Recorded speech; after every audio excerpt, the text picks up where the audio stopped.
My name is Natalie, and welcome to my Spoilers in the Dark series.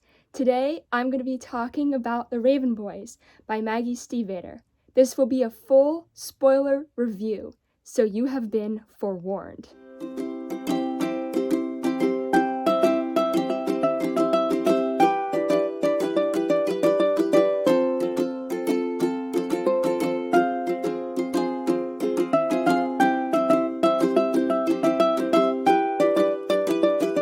If you are here because you have seen my non-spoiler review on The Raven Boys, congratulations! You're one of the few people who've watched that video, and I thank you for your support and your love for the Raven cycle.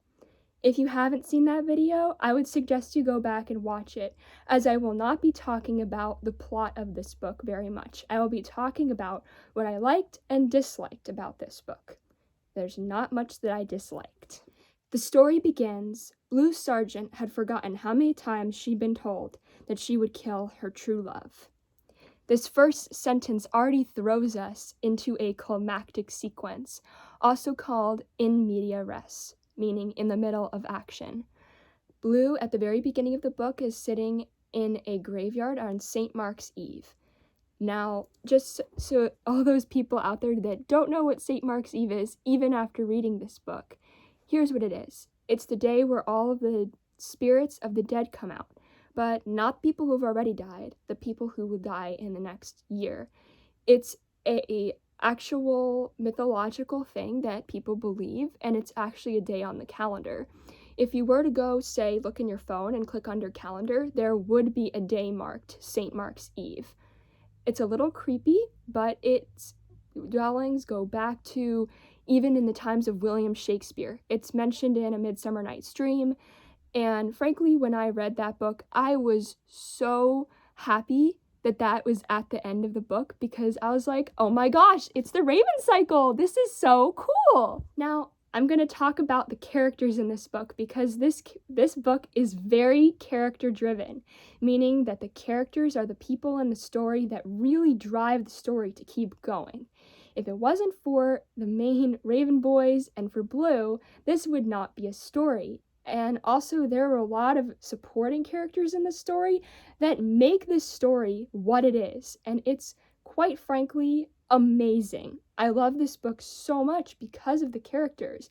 And that's the correct way to write a story. When you talk about the characters and you really make the audience love them, you know you've written a good story. My favorite character in this book has probably got to be Adam Parrish. I mean, he's just so lovable. I know that a lot of people don't feel that way after reading this first book, but if we can all agree, the first book is Adam's book. If you think about it, we're reading the other books. Yes, I'm going to be talking about the other books. This is a cycle. It will be spoilerific, as said in the Raven Girls podcast. If you've never watched them or listened to them, go right now, stop this video, go listen to their episode 1 of the Raven Cycle. They're absolutely hilarious, and they know how to make a podcast, and I love them. Okay, now that that's out there, let's keep talking about Adam Parrish. A lot of people have a lot of bad feelings about him. He's kind of the character that makes everyone kind of edgy. Everybody's kind of worried that he is randomly going to betray everyone. I mean, he has a lot of dark things that could very well turn into his betrayal. If we think about it, his background is probably the saddest of all the characters in the book. And all the characters have really sad backgrounds. I don't think any of these characters is actually happy. I mean, maybe Noah, but he's dead. Adam is one of the Raven Boys, if you didn't pick that up, but he's not a typical Raven Boy. A lot of the boys who attend Aglenby Academy, also known as Raven Boys, are rich kids. I mean, look at the rest of the characters that are the main characters in this book. You've got Ronan, whose dad was so rich that he has a farm all of his own, and it's huge, ginormous. Ronan doesn't even care because he's just so wealthy. You've got Gansey, who practically throws his money in people's faces. And then you've got Noah, who was really rich and ended up getting him killed. The only Raven boy that's a main character that's not rich is Adam. And in a way, it makes you just feel so bad for him and makes you really want to reach out and help him. One of my favorite lines in this whole novel is "Easy, Tiger." It's something that Gansey says to Adam, and it's just very sad, and I don't know, it's very touching. A lot of this book and a lot of the books in this series talk about characters relating to other characters. The beauty of the relationship between all the Raven boys in this series is quite frankly what makes me love it the most. The relationships between Blue, Gansey, Adam, Ronan, and Noah are some of the most powerful character relationships I've ever seen. This is easily seen at the beginning of the novel when Ronan calls Gansey and asks him where he is, and Gansey replies, "On the side of the road." And Ronan replies, "Well, I thought you were dead in a ditch somewhere." And even though that seems kind of mean, he was obviously very concerned and very scared for Gansey's well-being. So much so that even though he doesn't want to, he brings Gansey a hamburger on the highway, right when he should be in class. He cares that much about Gansey, and I think that says a lot about the characters in this novel. Some other reasons why I love Adam Parrish is his gentleness. The way that he so very cares for Blue at the beginning, his endearing blushes, and just the way that he interacts with everybody else in the group is so beautiful. He really tries, and he really is trying to be the best that he can be. His most fatal flaw is that he doesn't give himself a break. He doesn't allow anything to get in his path. He doesn't give up. He wants the best, and he wants to be the best, which might sound a bit selfish, but for Adam, it's all that he has. It's all that he keeps going. And it's what makes the sacrifice at the end of this book so beautifully written. I mean, he says to the earth, "I will be your hands. I will be your eyes." He's giving up the one thing that he has control of, himself. Another thing I'd like to mention about this book is I read it in sort of a challenging time in my life, and it is the one thing that really made me feel very happy. I loved reading every second of this page, and I'm looking back on it. Looking at these pages, even at the front cover, has brought tears to my eyes just because I remember the journey that I took in here. My book itself doesn't have any marks in the spine. I took that good care of it because I loved it that much. I couldn't believe the story that was in here. When I had first heard about the Raven Cycle, it was through a YouTube video, much like the one you're watching right now. And I really didn't know what it was about. And coming away from it, it's now one of my favorite series ever. And I mean that with a lot of emphasis behind it. I mean, you've seen this behind me, right? If I'm telling you this is one of my favorite series of all time, it means something. And I'm not saying, oh, it's the series that I fangirl over the most, because that's not true. It's the series that I just love so much because it's so good. And all of the writing is spectacular. That's another thing I love about this book. It is so well written. Good job, Maggie. Good job. If you're watching this video, please comment. I love your writing. You are amazing, and you deserve the recognition that you got with this New York Times bestseller. You deserve that, okay? You did great with this one. What's most amazing about Maggie's writing is she tells you everything in the beginning. There should be no, surprises without the entire book. You shouldn't be surprised by any fact or detail or really anything in the entirety of this book. But yet, you're still surprised because she writes it so well that she integrates everything that she writes about into the book itself. And she hides it so well with all of the foreshadowing that you don't even know that it's happening. Like the whole thing with Noah. He literally says at the beginning of the book, I have been dead for 7 years. And you're like, yeah, sure, Noah, that sounds really funny. And then you get there and he's like, oh, he's actually dead. Now, mind you, I knew that. I don't know. I guess I just knew because he said it right outright. And I was like, this makes sense. He's flipping out around places and stuff like that. He's obviously a ghost. This is definitely a thing.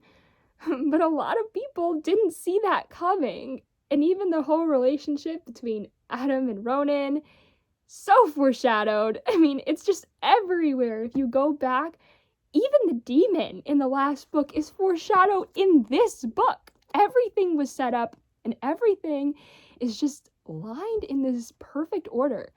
And even the fact that some events seem to jump around and you don't exactly know what time or season with it is actually makes the book more consistent because it's a cycle and everything's happening at the same time or not the same time. Just remember, always and never.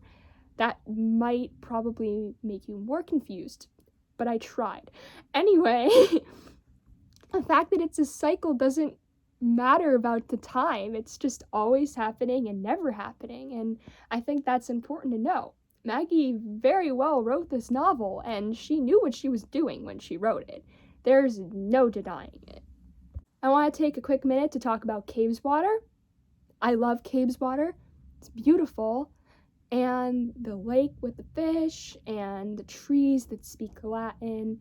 There's very much to not like. There's nothing to not like about Cabeswater. I mean, it's just beautiful and wonderful. And I read somewhere or heard somewhere that a lot of the things that Maggie writes about, she gets in real dreams that she has. And once she writes the dream down, she never will have that dream again. So the fact that she gave us things like Cabeswater and the barns were her giving herself and a part of her that she loved away to us, so that way we could all enjoy it. And I think we should really appreciate that because she can no longer experience that dream because she's given it to us. And what a beautiful gift that is. We've literally got someone's dream. My second favorite character in this novel is probably Gansey. By the end of the series, I had a serious crush on him. I don't know why, but I absolutely love him. Even in the first book, when I first read his name and they said, Gansey, that's all there is, I was instantly in love with him. I had no idea what he was except for that he was probably Blue's true love because she saw him and it's either her true love or she kissed him, or true love or she killed him. And of course it's both because of her prophecy. If you kiss your true love, you'll kill him. So I knew that, he's Blue's true love and that he was going to die because of her. And it's all foreshadowed at the beginning. None of this is really spoilers. It's just how the book begins. And from the moment I read his name, I loved him. He's a jerk, don't get me wrong. Throughout the entirety of the series, he's a real jerk, okay? I will fully stand for that. Gansey's a jerk. And a lot of people really hate him, especially in the first novel. But I instantly, I have a special place in my heart for him and Adam. And even though they both have their good and bad qualities, I love them both. Let's talk about the ending of this novel. It comes almost from nowhere. You've got Adam running to the forest to Cabeswater to go make his sacrifice and his friends after him. And they're trying to catch Welk, the bad guy. And it's crazy. That ending is crazy. And then it just skips ahead and it's like Noah's funeral. And you're like, what is happening? And then you realize there's 3 more books. Oh my gosh. And it's just crazy. This series is crazy. Can you just, oh my. I also want to talk about 300 Fox Way and Monmouth Manufacturing and the similarities and differences between them. 300 Fox Way is where Blue lives, Monmouth Manufacturing is where Gansey, Ronan, and I guess Noah live? 300 Fox Way is a very small kind of house, I guess, and it houses an entire family. Some of the characters which we never actually know the names of, but we know that there's probably at least 15 people living in that house, which is crazy. The main ones being the three kind of trio, which is Mora, Kala, and Persephone, and Blue. And we also hear of other people in the house, but they're more side characters than anything else. They kind of just add a little bit to the story, like Orla. She adds kind of personality for the other characters through her, which is a great way to tell a story, by the way. But 300 Foxway is very much open and a very nice and cozy place. It's very connected to nature and trees, and we even know later in the series about the Tiriolentes and how Blue is descended from them, and her father is a Tiriolente or a tree light. So it's very much inclined towards nature, and I always just picture a house with all these trees around it and a very cozy and warm place. Monmouth manufacturing, as different as it is also very similar. It's a big kind of house thing, storage unit, manufacturing plant. It's a weird kind of hybrid style of living, and I know that they only live on one floor. The refrigerator is in the bathroom, which is super weird, and if not a little disgusting, but it makes it so much more real, and you really can picture it and see it. The basement is hardly ever used, and when Gansey goes on a spending spree in book 2, it gets very interesting. The whole place kind of seems very big, but also like a home. Gansey and Ronan really care about that place, and, you know, they made it all from scratch. Gansey finds it to be his home more so than where he used to live, in his home that he lived all his life. He has a deep love for Henrietta, Virginia, and he just loves it there. Ronan doesn't see it as much of a home, but he really likes spending time with Gansey, who's his best friend, if you don't count Adam, because obviously Adam is more than a friend to Ronan, but Gansey is his best friend, and they live together in that place because they're friends, and that should show how much their friendship counts, because Ronan wouldn't have lived there if it wasn't for Gansey. He only loves really his home, the Barns, and he can't really imagine himself anywhere else. But that's more book 2 kind of stuff, if that makes sense. But both Monmouth Manufacturing and 300 Fox Way are built around the idea of a family and of friendship and love. And I think those are really strong themes in this novel. I want to take 1 second to talk about the antagonist in this book, Welk. I hate him. There you go, that's all you need to know. This book also talks about Latin, which is really funny and really cute, and it's the one thing that Ronan cares about, and it's kind of the language that ties everything together, as the trees speak Latin, and Adam's hands and eyes, surrender, and everything is all tied to that one language, which is really cool. The backstories in this novel are also probably one of my favorite things, especially Gansey's backstory, with how he stepped on the hornet's nest and ended up dying but was reborn with the whole Glendower concept. I have since done so much research on Welsh things, especially Welsh kings, and I love Glendower. He's amazing, and I love all of that a lot. And I have a sticker on my laptop, or on, I think, maybe a notebook, and it says, "What do you know about Welsh kings?" And it's from this novel, and I absolutely love it, and I've showed it to people, and they've asked me, like, Welsh kings? And I said, do you really want to go there? And usually they say no, because, yeah, if you know me, I like to rant a lot, and these videos really help me get a lot of that out. Another thing that this novel really pinpoints is the ability to change. Blue absolutely hated Raven Boys at the beginning, and she ends up falling in love with one by the end. And she ends up forming a family with the other Raven Boys. It's kind of the most amazing thing in this novel to me, how all the characters are friends, and how their friendship can transcend even lifetimes. They absolutely are amazing and very tight-knit and close, and I really like that about this novel. I don't really have any more overall thoughts about this novel. There are surely a lot of small things that I'd love to talk about in future episodes, but I wanted to give everyone a chance to just leave comments if anybody's interested in talking about the Raven Cycle, and I want people to let me know what you want me to talk about in this novel or other novels. And if you want me to explain any theories or future concept ideas, and just really leave this part of the video open to allow you to say what you want from me.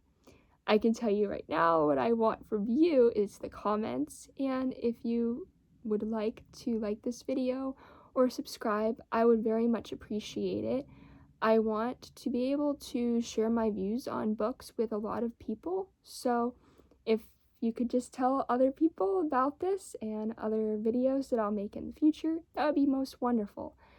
So leave a comment below if there's anything that you wish me to talk about this book or another book, and I will be more than happy to do so.